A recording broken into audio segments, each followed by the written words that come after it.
Okay, welcome back mga scalper. So, nakasundot nga tayo.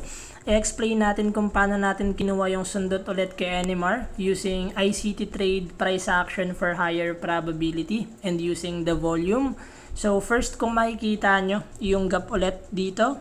So, as a price action trader, basic lang yung i-explain natin para mas madaling intindihin. So, breakout yan. Kung makikita nyo nagkaroon ng support dito, ito yung line na yellow. And after nyo mag-break, naghihintay lang ako ng pullback. Paano ko nga ba nasundot tong dulo?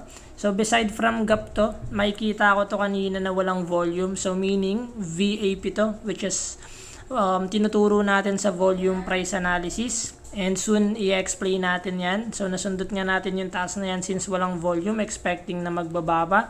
And yun nga yung nangyari. So, nag-sideways pa siya saglit and nag-break ulit ng support. So, what happened? Why we decided to exit yung position here? So, yun nga, after nung malaking candle na to, sinundan siya ng mga maliliit na candle na may volume. And after nga nating makita to, na walang volume kanina, so we decided to exit because volume at price, meaning hindi pa siya buo, so possible pasukan siya ng buyers. Sumundot lang siya saglit and ngayon nagre-reverse na ulit yung NMR.